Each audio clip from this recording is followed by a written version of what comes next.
He's profited massively from being inside the White House. There was some sort of we could talk about that because, everybody focuses in mainstream media on the Mueller investigation and his ties to Russia and stuff like that. I think everybody's missing the bigger story, because the bigger story is that there are two different emoluments cases which are proceeding against Trump. And for those of you who don't know what that is, in the Constitution, there's the emoluments clause, which basically says that a president of the United States cannot take money from foreign governments because there's a conflict of interest problem. If I take money from whatever, name the place, Russia, Saudi Arabia, Israel, you name it.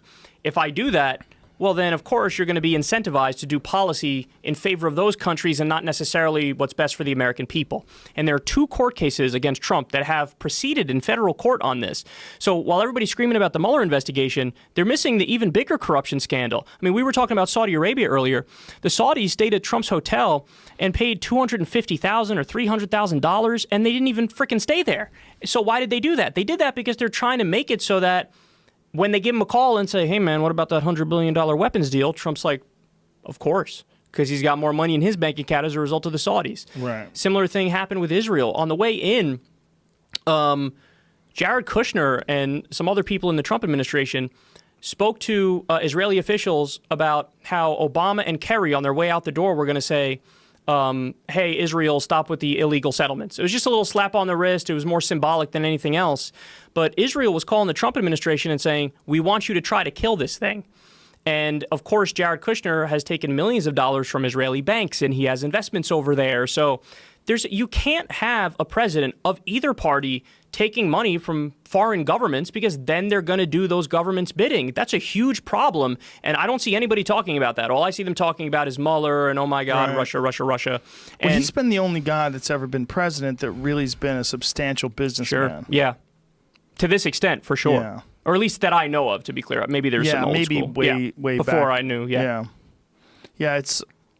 it's dark because everyone knows that this is an issue. I mean, everyone knows. Yeah.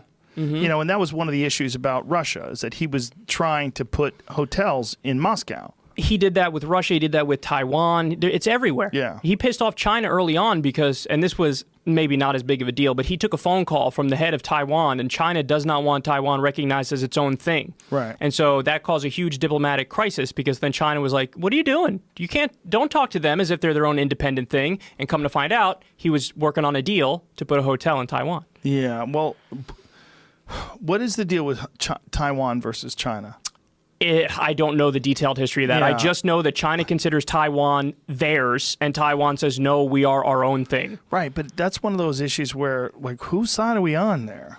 Because I mean, I don't know enough about it to give you an opinion on it, but it seems to me like China saying, I want that to be ours, and them saying no, that seems like a big deal. Like, Yeah. It seems like you should even, and listen, I'm the type of person who says, let's try to work it out in the U.S., however we can. But if it really came to the point where, I don't know, Texas was like, seriously, no, we're leaving now because of reasons X, Y, and Z, should we have the right to tell them no?